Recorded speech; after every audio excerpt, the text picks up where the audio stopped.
Good morning and welcome to the latest in a series of Bracking Brentwood Business webinars brought to you on behalf of Brentwood Chamber of Commerce, Brentwood Business Partnership and Brentwood Borough Council.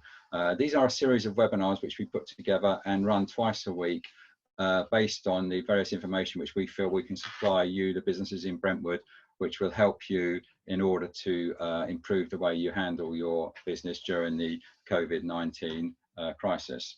And just to introduce myself to you, first of all, my name's Colin Barber and I'm the chairman of Brentwood Chamber of Commerce, and Brentwood Chamber of Commerce are hosting these webinars on behalf of the, as I say, the Chamber Business Partnership and Brentwood Borough Council. I'd like to thank you very much for joining us today and hope you find the webinar interesting and informative. And I'd also like to give a big thank you to our joint presenter today, who is Lisa Bliss from Axiom Design Associates, and we'll be meeting her very, very shortly. She's all ready to tell you about social distancing in the office, which is obviously very timely at the moment. And you may know that we've had various webinars over the last, past month or so. So if you haven't had a chance to see all the webinars, or there's a particular one you think you might be interested in, they are all available on the YouTube channel on the Chamber of Commerce website. Also, just to point out to you, this webinar this morning is being recorded. So if you'd like to catch up on it again, or if you missed it, if you have to leave before the end, or you just want to go over some of the points, then we will be supplying a link to the YouTube recording of this video, hopefully later on today, if not certainly by Monday morning. Just to also mention to you, by now most of you are probably familiar with the layout of the Zoom web screen, but there is a couple of buttons to mention to you. One is the Q&A button, which is probably situated at the bottom of your screen. We very much welcome questions during these webinars. So if there's anything you'd like to ask Lisa about social distance in the office, you may have a question already, or it may be a question which comes up during the presentation which Lisa's about to give to you. Then do just type in the question on the Q&A, and I'll be putting the questions to Lisa at the end of the webinar. So any questions you've got, then do feel free to put them down, and we'll be happy to get some answers for you from Lisa. So I think that all remains really is for me to just introduce you to our speaker today, Lisa Bliss from Axiom Design Associates. Are you there, Lisa? Would you like to join us and turn your computer on, or whatever, your video? Good morning, can you see me? Morning, Lisa, I can see you, yes. And hear me. Even better news. So welcome, Lisa, and obviously sorry for about all the technical problems at the beginning, but that's the way it goes, and hopefully that's the end of it and we'll get on with a very successful webinar.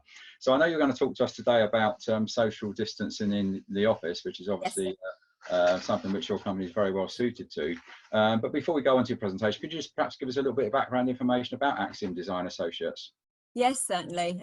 We're based in Brentwood, so we're a local company. We've been in business for 24 years. We started out as a partnership and then later became a limited company. We specialise in workplace design, which incorporates space optimisation and utilisation. So we'll look at people's offices and find out how the organisation works, and plan their offices and reconfigure them to make the best use of that space for the organisation. Great, okay. And what about yourself? What's your background? How did you come to be involved in Axiom Design? What's your I trained as an interior designer, right. And that's where I met my co-director Emma. We were both studying at the same place, doing the same course, and then we both sort of went our separate ways, but oddly enough we both ended up in office design, office interior design, and it's actually called space planning. So we were space planning furniture for furniture manufacturers, but we were both working for the two biggest sort of competitors, oddly enough. And as the end of the 80s and the beginning of the 90s saw a recession, there were lots of redundancies. And unfortunately, we were two of the casualties, but we had built up a lot of rapport with my clients, and they wanted to continue using me. And so Emma and I decided to join forces, and we created Axiom Design Partnership, and then later became Axiom Design Limited. And that's it, really. Okay. So, Interesting. And just sort of leaving aside the current situation in terms of office design, on sort of 6 months ago on a regular basis, what sort of projects would you be working on then? Just to give us an idea of the sort of typical design project. Is it just new buildings, or is it when a company needs to change their office? No, it really does vary. Some clients are relocating. So we'll go and survey the building and all the services there for them, and then we'll do a proposal, and then we'll do all the proposed schemes. So that would include all of the electrics, data, petitions, lighting, emergency equipment, etc. So we would lay all that over, and we will either work with the client's contractors or we'll bring contractors in to do the project for them. And we can do from start to finish the complete project, or some clients are just looking to, when they're growing in a buoyant market, we'll go in and we'll replan, take on more space if necessary, and reorganize the furniture to make the area work better for the client. And in recessions, we've been brought in to look at the space to optimize it and reduce the amount of footprint that the client's actually using to try and save money. So as the client's needs change, we can go in and work with them to either expand their business or decrease it, depending on what they want to do. Yeah. And I'm guessing that after this, because people are seeing it is possible to work from home, and in some cases work quite efficiently, I think we might see some offices decreasing in size. Yeah, certainly. I wouldn't like to be a commercial landlord at this stage. No, because I can see that people will start to say, oh, I can work from home, I can work efficiently. And I think people start completely looking at new ways of working. Mm-hmm. So just to recap then, in terms of Axiom Design, it's not just about the furniture, it's actually also things like the IT and the telephone systems, all that sort of thing. Yeah, we can look at, if the client needs us to look at that, it's fine. We can do that as well. Or we can just come in and do a plan for them, and then they can take it away and give it to their contract. We're quite... Great, right. Yeah, well, we'll do whatever the client wants. Yeah, I think you've shown us you've obviously got a wealth of experience behind you, and I'm sure you're going to talk about it anyway, but presumably your business has been quite busy in the last few weeks, or certainly now, with people coming back and redesigning their offices. Has that given you a lot of opportunities for new business? Or yeah, we're trying to sort of put it out, because some clients haven't even thought about having the plan done. I think a lot of them are at the stage now where they're assessing about going back to work, which is what we're going to sort of go through now. Yeah. Okay, good. Right, Lisa, so you've got a short presentation you're going to give to us, and just to remind the viewers, during the presentation, if you've got any questions at any time, just hit the Q&A button and send the questions in, and I'll have a read of them and put them to you, Lisa, after your presentation. So over to you, Lisa. Okay, so today we're going to be talking about the topic of the moment, which is returning to the office. So people are starting to think about what might be involved with returning to the office. So first and foremost, as always, stick with the government advice, and currently they're saying work at home if possible. If it's not possible to work from home, then only go to the office if it's safe to do so. And if you're open in the office, as an employer, you will need to do a risk assessment. You'll have to carry that out. So whether you do that yourself or you have a company that implements those, that is something that you'll need to look at. But if you're under 5 people, it doesn't have to be a written policy, but you do need to have something in place. Now we're looking about considering who really needs to go into the office. And as far as possible, we need to limit the number of people in the office and the amount of time they're spent there together. You need to stay up to date on all the current legal and HR responsibilities as they evolve, because they are changing on a daily basis. And you will need to make physical changes to the space of your office to reduce the risk factors as far as possible and encourage responsible behaviour, which is what we're going to have a look at today. I do understand that it's human nature. When people come together and they haven't seen each other for ages, they're going to want to socialise. It's just a natural thing for people to try and talk to each other. So the idea is to try and minimise the amount of contact that people will have. Now, one of the things with reducing the risk of infection is a combination of a level of exposure and the time people are exposed to each other. And we've had a look and had a little thing. And so reducing the risk, there's a number of things that entails. It's minimising the number of people in the office, minimising the amount of time they're in the office, minimising the interaction by using social distancing measures, and increasing the cleaning and access to sanitisers. Now, one thing that we were looking at that might be worth considering is that you split your staff into teams. So once you've established how many people you can have in the office, you split them into teams. So you have like team A, team B, etc. And those people only come in on certain days. So you're minimising the risk. If it's possible to do this within your organisation, you're minimising the risk of how many staff are exposed to the other staff, which obviously from a sort of business planning thing might be better for you, because you're limiting the amount of staff who might be ill at any one time if it starts to spread, because you're containing the groups. So when we're looking then at how many people we want to have in the office, we need to sort of look at how many people the office can actually support, and that's where Axiom Design come in, to have a look at the office plan itself and work out how many people we can get in that space. Now, everybody's office is different, the layout's different, the amount of people and facilities you have in there, so it would be an individual service for each person. This will determine whether, once you've got the amount of people that you're allowed to have in the space, so this will determine whether a shift pattern is required for different staff on different days, and you could consider possibly staggered arrival times and staggered working times for people. Although dictated primarily by the number of desks in the office, there are other factors. You've got the number of access points, number of toilets, kitchen facilities, and they will all contribute to the equation on how many people you can have in the office at any one time. We've been looking and recommending with our client a one-way system for entering and exiting the building and for moving around the office. And this all needs to be planned before people go back to the office. We've suggested possibly indicating by arrows on the floor or 2 metre spacing markers, more of which I'll go into later on.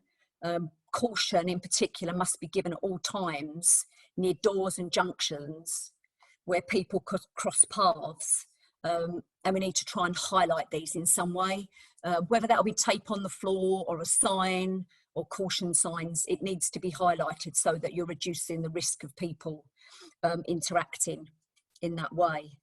We're then going to look at sort of common areas and shared spaces, because that's another element in the office. These are going to be places like lifts, stairs, reception areas, photocopy rooms, kitchens and cellular offices. And these spaces should all be noted for single person occupancy, and wherever possible to leave doors open so that people can see both ways, people coming in, people coming out, if there is anybody there, again reducing the risk. Need to assess the use of toilets, which can be quite a tricky one. Again, everybody's office is different and people will have different setups. You'll have male toilets, female toilets with more than one cubicle in some will just have single cubicles, some will have unisex toilets where you've got a unisex lobby and anyone can use any of the toilets. We were thinking that probably the only way that you're going to manage that is to have a sign that people are going to be responsible for, to say whether it's vacant or occupied, and obviously with some sanitizer there, so if people are touching the sign, it's clean at all times. We were looking at receptions and saying that any reception seating should be removed to stop people from sitting down or congregating in any spaces. The receptionists could request people's names, because a lot of places have visitors' books. So rather than the visitor writing in the book, the receptionist would do that to minimise contact with any equipment, pens, paper, etc. And obviously to keep social distance in place. To look at spaces that are usually shared, like breakout areas, collaborative spaces, meeting rooms. We think they should all be reviewed. And possibly labelled as single person occupancy, because when staff are in the office, you're going to need some break spaces for them to go and have their lunch, or just to go and sit and take a break or a cup of tea if they're not doing that at their desk.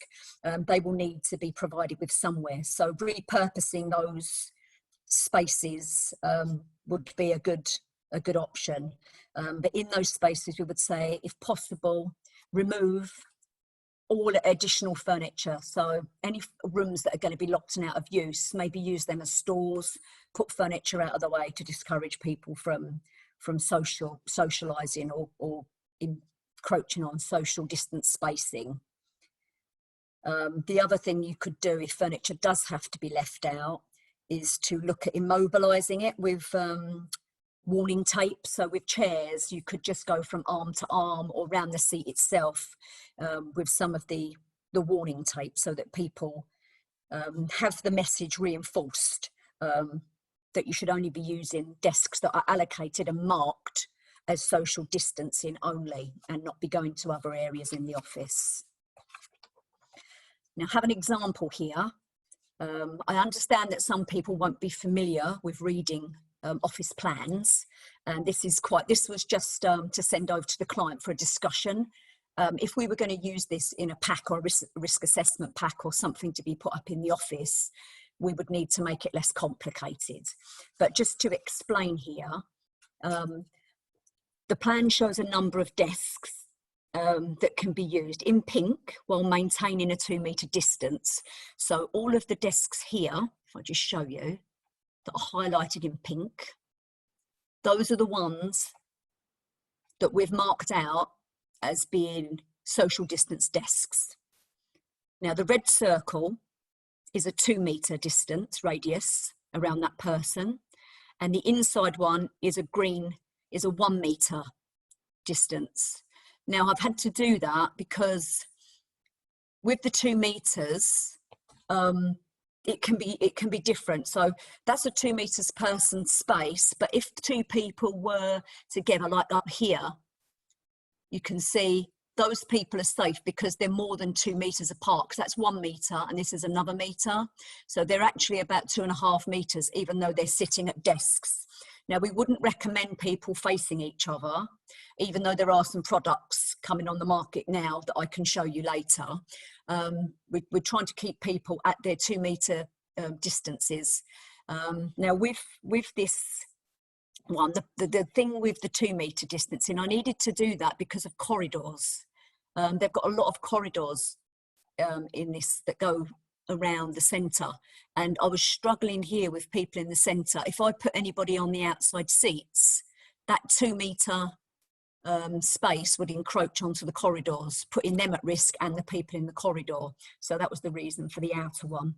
Now you can see the one-way system that I was proposing on this plan.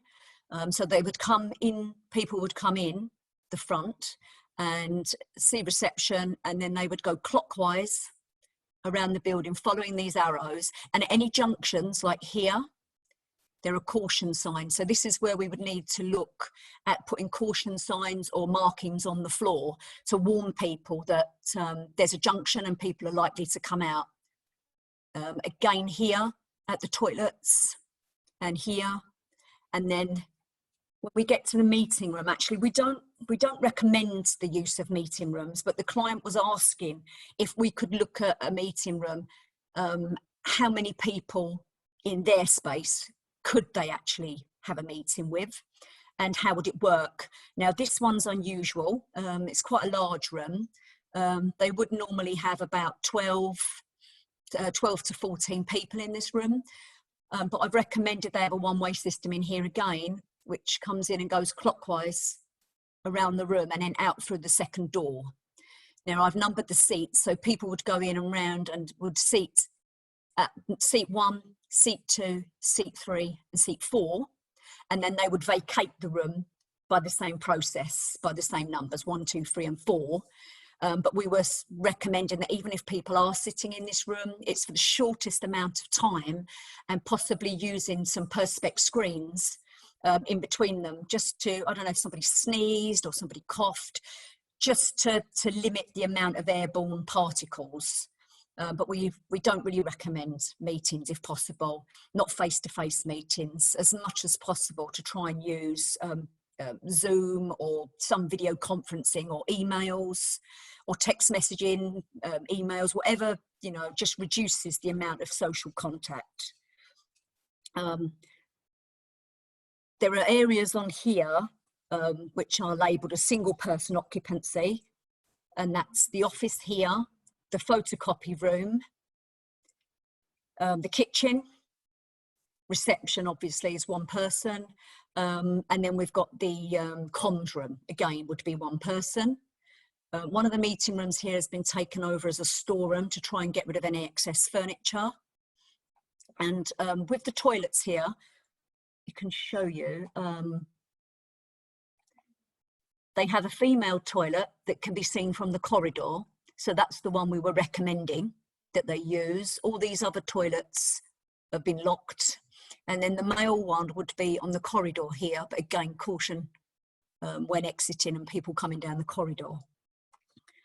So that was the best scenario that we could come up with for this client in this particular case.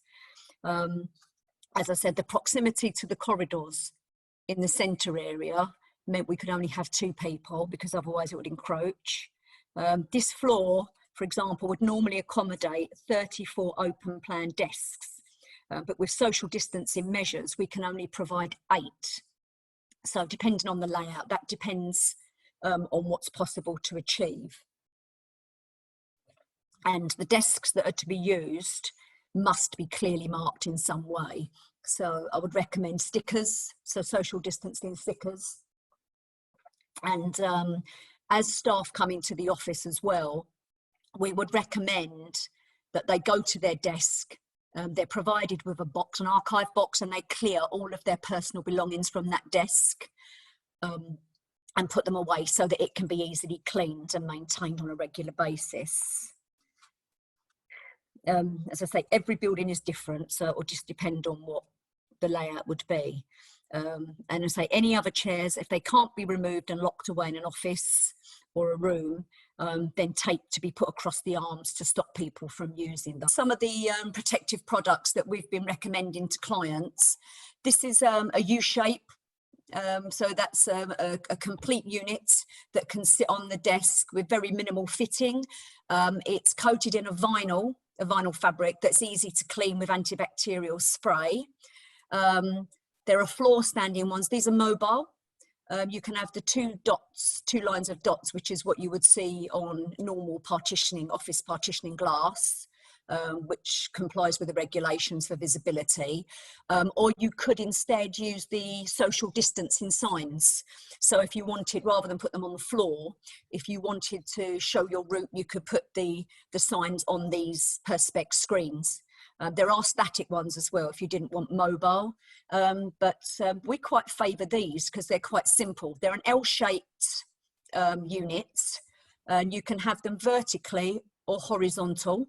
So you have the choice of which way around you want them, and there's no fittings or anything. It just sits on your desk, giving flexibility and the protection to restrict airborne particles. Here we are, these are other products that we were talking about. So these are, you could put these stickers on the screens or on the floors to show people the one-way system that you have going around the office, and you could space them at 2 meters and combine them with the social distance tape. So you could do them alternately, or, you know, just as, depending on the office and the size and the layout. I like this one here, which is Be Smart, stay 2 meters apart. I like that one. This is quite good here. There are signs available for different areas, either the office in general, or this one is particularly the kitchen. Once we've had a look at a space and established how many people you can have in that space, you can just write on there. So whatever's particular to your office space, you can put on there. I mean, for the one we were just looking at, that would be no more than one person. It should be in the kitchen at any time. But that's a good way of reminding staff, and also the one-way system in operation. This mat here, which is quite good for reception areas, just reminds people the distance they need to be from the receptionist to maintain a safe 2 meters away from the receptionist. Here we're looking at the environment of the office. Again, there are stickers available to remind people, but we're suggesting that you make antibacterial cleaning supplies available to staff, and to try and look at touch-free hand sanitizers, in particular places like reception, kitchen, conference and meeting rooms, and sort of hub areas or places where, you know, people will be touching products on a regular basis. One thing we were talking about was possibly employing an appointed cleaner who's constantly cleaning areas and items that are in constant use, like handles, surfaces, toilets, kitchens and meeting rooms, anywhere where people will be touching on a regular basis. And if possible and necessary, to install touch-free waste bins or open waste bins, and all your recycling and security waste bins. So if they can be touch-free ones, that would be even better. I know there's a lot of information here, but there's a lot more available, and we've put together a few links for you. The top one is a general government guideline about working in the office safely, and the second one that is specifically aimed at offices and contact centres, so that might be more useful, but both of them are really useful resources that people should take a look at if they've got any questions. Alternatively, obviously, you can contact us, Axiom Design. My name is Lisa Bliss, and there's our telephone number, and that's my email address. So if you do have anything, or you want some information sent over, or the slides from this presentation, if you can just email me and let me know, and I can do that for you. So I will stop. Shall I leave that there for a minute? Great. Okay. Thanks very much, Lisa. That's excellent. And just whilst I'm talking to you, perhaps just leave it up for a minute so that people can make a note of your phone number and your email address. And, okay. Yeah. So it's Lisa Bliss at Axiom Design.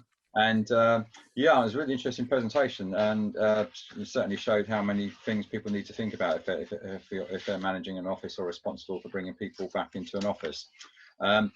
One interesting point I noticed there, Lisa, was on your office plan, I counted where you showed us the pink desk that you could use. I counted 33 desks, and actually only 8 which could be used. So that's roughly only 25% of the desks can be used, which is quite a significant point. And there's actually 34 desks in that open plan, but it will depend on the office configuration. So it'll change with different people's setups. Yeah. So we'd need to look at it as an individual, because that somebody else might have 32 and they might be able to get 15 people in there, but it'll just depend on that office in particular and how it's laid out. Yeah. Okay. Right. Do you want to remove your shared screen now that we've got? I will do that. Taken down for everyone. Yes. And then we can fire a few questions at you. But yeah, thanks very much for the presentation. Really interesting and really in depth. Actually, one question that's just sort of general question that's coming to mind for me. In terms of Axiom Design specifically, do you offer a sort of tailor-made service, or for example, could someone come to you and just say, can you supply us with signs, or do you only do it if you're doing the whole package? And no, we'll do whatever the client wants. Yeah, no, we're quite accommodating. We'll speak to clients, and if they only want, you know, a couple of signs or whatever, we'll help them, and if we can't help them, we'll point them in the right direction. Yeah. Okay. Just actually on the subject of signs, in fact, I think I had a question about this one. Well, actually, this was about screens, but it's sort of similar question. Are screens immediately available, or do we need to plan ahead for reopening and start ordering these things? Because is it a bit like at the moment?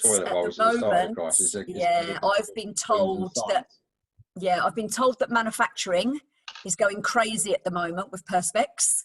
Obviously, because it's not just offices that are having stuff made, it's shops and you know, everywhere. You can go in the supermarket and see, and just everywhere at the moment are doing protective screens. So at the moment, I've been told to expect 6 weeks delivery. So from order to delivery, but that again is changing on a daily basis and can only be confirmed. So if someone come to me and said, I need X amount of screens, I would have to speak to the manufacturer and say, what have you got available? And if they haven't, then how long will it be? And sort of what they've got booked in the manufacturing process, so how long? So until the actual point of order and quantity and what it is that they want, we can't confirm delivery at the moment because it's gone crazy. So I would plan, yes, I would plan at least 6 weeks ahead.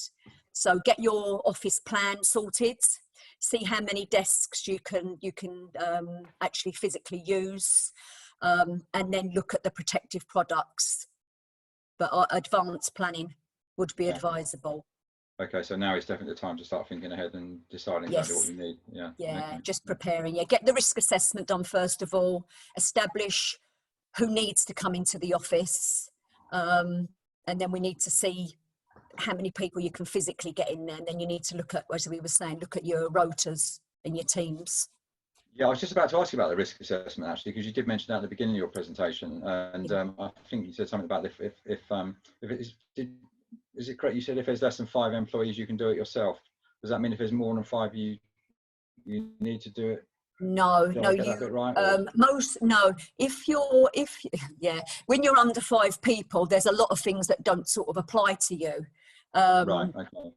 In general terms, you don't have to have fire extinguishers, but they would recommend you do. But legally, you don't have them if you're under 5 people. There's all kinds of things that you don't need. But what we were saying with that, it's been said that if you're more than 5 people, you have to have a written policy.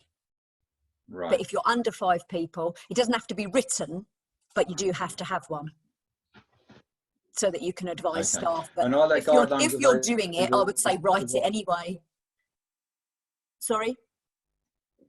Are there guidelines available to show, like a standard risk assessment, what sort of things people should be covering? Or is there something you can download, or is it? I would imagine there is. Sorry, we don't specialise in risk assessments and health and safety policies for the office, but there will definitely be something online. The health and safety executive are usually the best place to look. Yeah. If you look on their website, there'll be some sort of guide there as to what you need to do. But I know a lot of organisations, as well as having HR, their HR people usually cover things like risk assessment. So if you haven't had that conversation with them, I'm sure, that is something that they can look at for you. Yeah. Okay. Another point which came up in your presentation is about doors. Obviously, doors are a weak point in terms of where people obviously put their hands on. And you're saying about doors opening. Of course, that goes against a lot of fire regulations where doors have to be closed. So it's a bit of a catch-22. Not fire doors. You wouldn't be able to have fire doors open. Right. But fire doors should have a vision panel in them, so you should be able to see somebody on the other side. Right. Generally, a lot of fire doors would have vision panels on them. Depending on what your office setup is, fire doors can be open, but some offices have a system where there's a magnetic release on them. So if the fire alarm is activated, the doors will automatically close. So again, that will depend on the office themselves. So quite often in offices, larger offices, the doors are open, and when the alarms sound, they will automatically close because they're on that system. But other ones, no. I'm talking about places like photocopiers, sometimes the kitchens. They can be left open. We're talking more for visibility, and so that people are touching less surfaces. Because the less surfaces people are touching, you're touching the doors. But we would recommend, if possible, that constant cleaning is going on the whole time for any surfaces like that people are touching. But it will be difficult. Where you've got blind bends in offices when you come around corners, I think possibly a marking on the floor or something, or some of those social distance screens somehow, to look at those and have a sign on, just as a warning that you're approaching a junction. Yeah, okay. Probably a good time for me to flag up, actually. Next Friday's webinar is all about keeping your office clean with ST Extreme Cleaning. Excellent. So if you're wondering about all the ways of keeping your office clean, that will be going into that specific aspect, a lot more detail about cleaning products, something called fogging, which I hadn't heard of before, and everything you can do to make sure your office is kept clean on a regular basis, and obviously antiviral, antibacterial, all that sort of thing. So ST Extreme Cleaning will be with us this time next Friday. Worth giving that one a plug. I've got a couple of other questions for you, Lisa. Let me just see what we've got here. Guidance refers to where possible, in inverted commas. What if you cannot physically create a 2-metre corridor away from desk, let alone a one-way system? And there's also that, I'll read both questions because they're sort of interlinked. The other question is, it says, this is very interesting, you have a large office. Do you have any practical advice for those of us with small offices for say 5 to 10 people where one-way systems clearly won't apply? So it's really this big thing about the 2-metre corridor and the one-way systems. So long as people can have a 2-metre distance. So going back to that, the plan, there was one area to the right-hand side, which had one corridor in that. Yes. And in that case, it's had to be designated as a single person use space, and the arrows on that were going both ways. So they were showing, but again, we'd have to put caution signs down. I know that smaller offices, it is going to be an issue, but without looking at the space itself to see how it works, it's difficult to say. But again, you would need to look and try to do the 2 meters distancing, but it is going to be tricky. It is going to be tricky with smaller offices. All I can say is possibly to try to make use of the protective products as best you can, and really assess whether people do need to be in the office or not, or can they work remotely.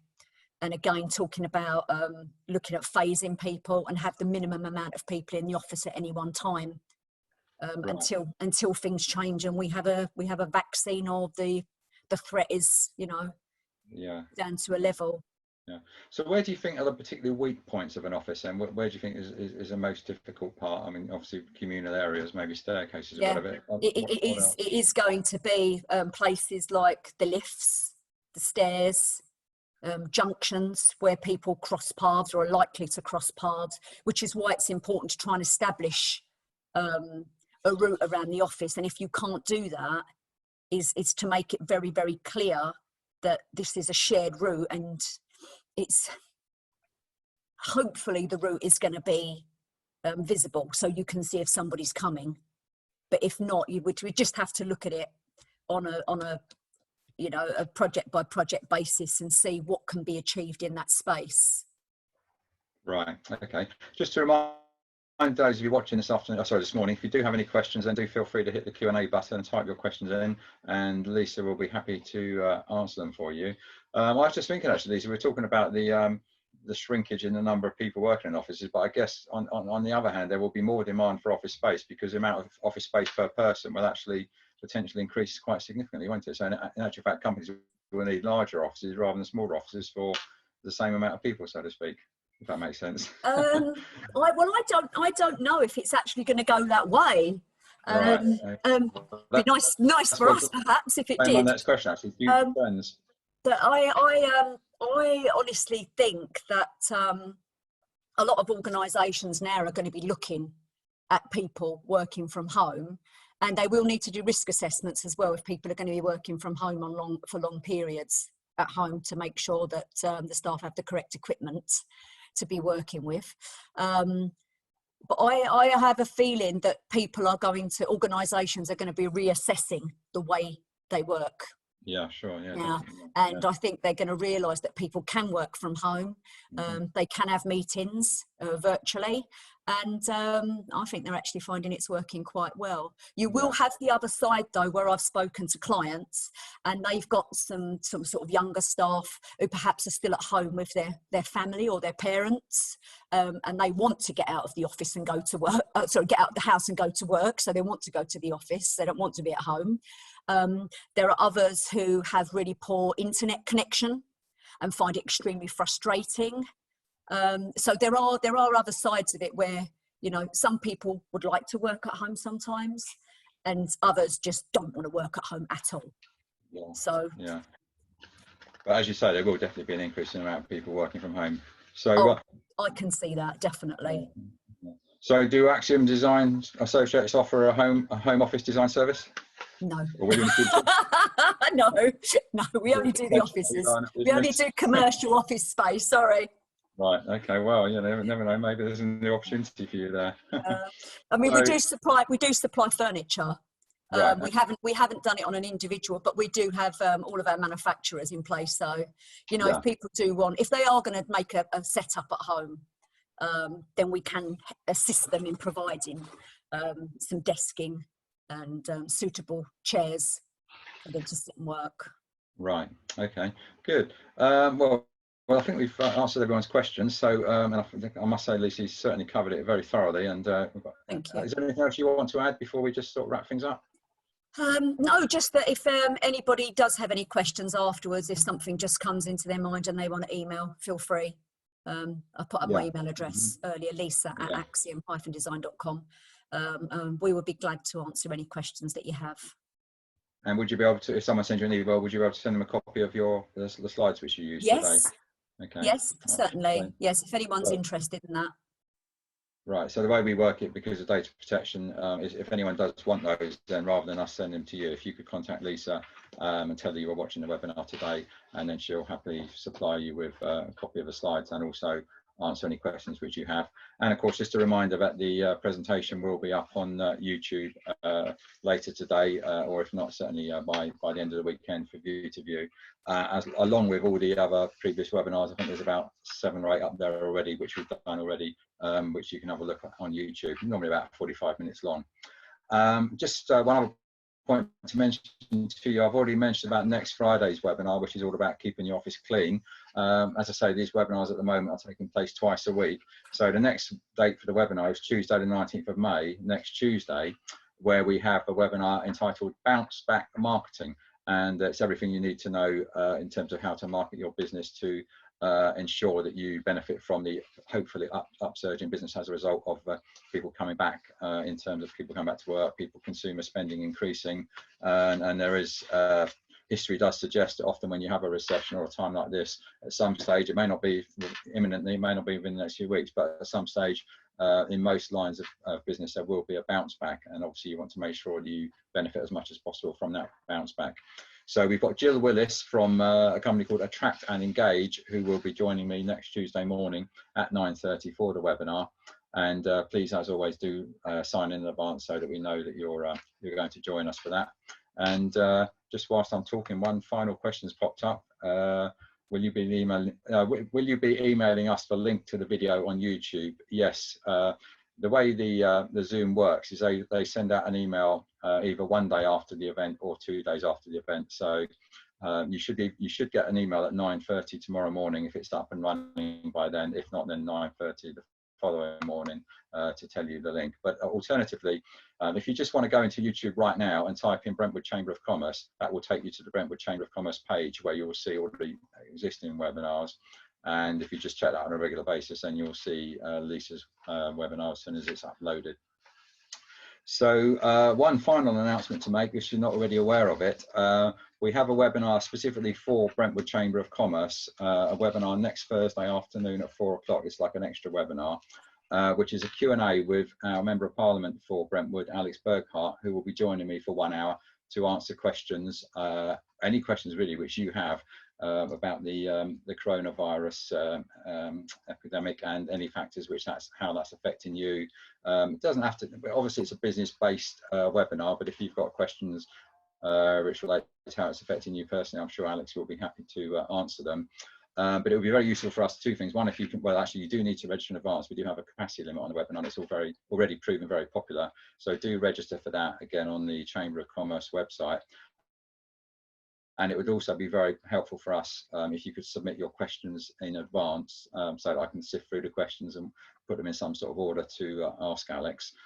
We do have a requested limit of 50 words per question. Reason being, I've had a few essays sent in to me already from people, and obviously just run out with it's not feasible to read out long-winded questions. So if you can keep your questions fairly succinct and to the point, that will make it a lot easier for the viewers and indeed to ensure that we're able to answer as many questions as possible. So that's next Thursday afternoon, 21st of May at 4 p.m. Accessible through the Brentwood Chamber of Commerce website. So all that remains for me really is to thank you all very much for joining us today to watch the webinar. I hope you've found it useful and interesting. I certainly have. I'd like to thank Lisa for presenting today and coping admirably with the technical issues. So well done, Lisa. Thank you for that. Yeah, And apologies about that. No worries, no worries. We're all sort of in uncharted territory at the moment with all this Zoom and everything, and so it's all up, you know, it's all new to all of us. So I'm sure everyone's very understanding and the potential problems. I'm sure we've all been there ourselves, so not to worry. So yes, thanks very much for joining us today, and all that remains really is for me to wish you all a very happy weekend, and look forward to seeing you all next Tuesday. Thank you. Goodbye.